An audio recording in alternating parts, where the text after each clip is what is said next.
नमस्कार दोस्तों, आदिवासी विमर्श प्रश्नोत्तरी भाग 2 में आपका स्वागत है। आदिवासी विमर्श नागपुर विश्वविद्यालय पाठ्यक्रम पर आधारित प्रश्नोत्तरी है। प्रश्न 23, भंवर रचना किसकी है? भंवर रचना रोज केरकेट्टा की है। प्रश्न 24, रामेश्वर बड़ाइक निम्नलिखित कौन से कहानी के चरित्र है? रामेश्वर बड़ाइक भंवर कहानी के चरित्र है। करम पूजा का आयोजन कौन से कहानी में होता है? तो इसका उत्तर है भंवर। प्रश्न 26, प्रीतमलाल, सोहनलाल और राजूलाल जैसे चरित्र कौन से कहानी में आते हैं? तो इसका उत्तर है अप्रत्याशित। डोमना की कथा किसने कही? तो इसका उत्तर है डोमना की कथा डॉक्टर मंजू ज्योत्सना ने कही है। प्रश्न 28, हिंदू स्त्रियों की संपत्ति पर अधिकार अधिनियम कब पारित हो चुका था? उत्तर 14 अप्रैल 1937। प्रश्न 29, जनजातीय एवं क्षेत्रीय भाषा विभाग कहाँ पर स्थित है? तो इसका उत्तर है रांची। जग गई जमीन कहानी संग्रह किसका है? जग गई जमीन कहानी संग्रह डॉक्टर मंजू ज्योत्सना का है। 31 प्रश्न, गोंडवाना की लोक कथाएं किसकी पुस्तक है? गोंडवाना की लोक कथाएं डॉक्टर विजय चौरसिया की पुस्तक है। प्रश्न 32, आदिवासी शौर्य एवं विद्रोह संपादित पुस्तक के रचनाकार कौन है? आदिवासी शौर्य एवं विद्रोह संपादित पुस्तक के रचनाकार रमनिका गुप्ता जी है। प्रश्न 33, महाश्वेता देवी रिक्तस्थानी भाषी लेखिका थी। इसका उत्तर है बंगाली। अगला प्रश्न 34, महाश्वेता देवी को किस कार्य क्षेत्र के लिए ज्ञानपीठ पुरस्कार से नवाजा गया था? तो इसका उत्तर है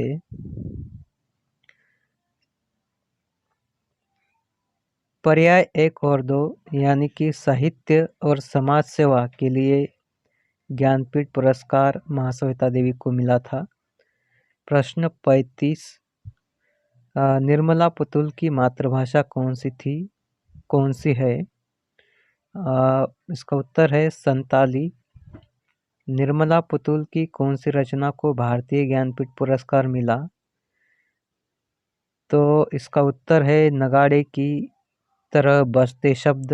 ये कविता संग्रह है। इस कविता संग्रह को निर्मला पुतुल को भारतीय ज्ञानपीठ पुरस्कार मिला है। बाबा मुझे उतनी दूर मत ब्याहना कविता की मूल संवेदना क्या है? इसका उत्तर है पारिवारिक जीवन। पारिवारिक जीवन पर यह कविता आधारित है।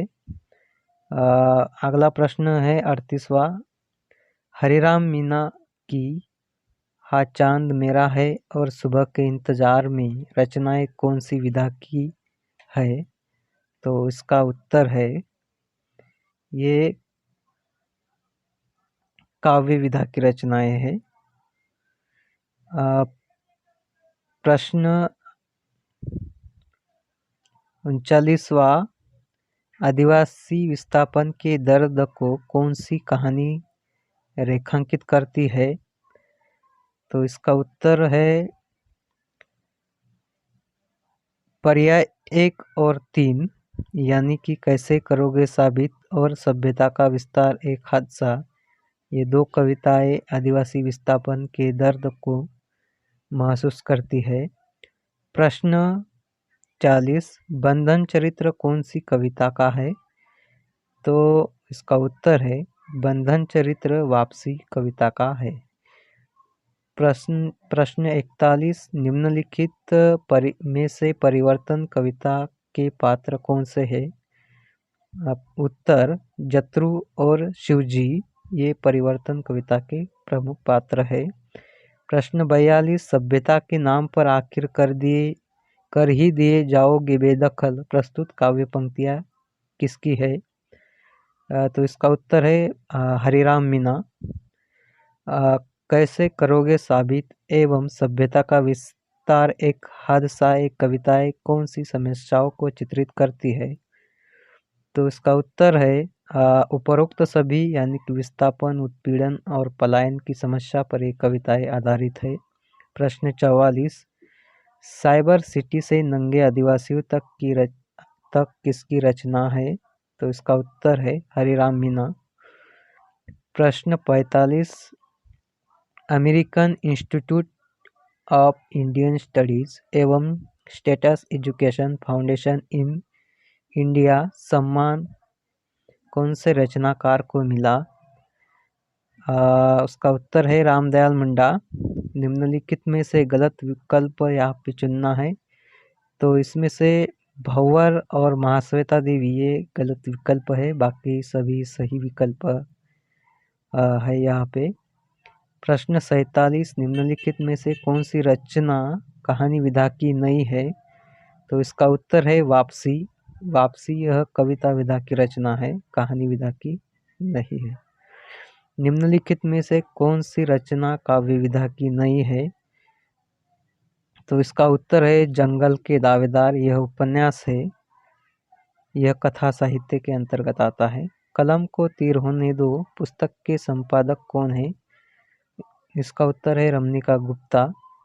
महात्मा गांधी ने आदिवासियों को क्या कहा था? महात्मा गांधी ने आदिवासियों को गिरिजन कहा था। तो दोस्तों, इस प्रकार से नागपुर विश्वविद्यालय का जो आदिवासी विमर्श पेपर है उस पर आधारित कुछ प्रश्न बनाए थे, जो कि मैंने अभी प्रस्तुत किए हैं। आप लोगों को जानकारी अच्छी लगी तो चैनल को लाइक करें, शेयर करें और सब्सक्राइब करें। धन्यवाद।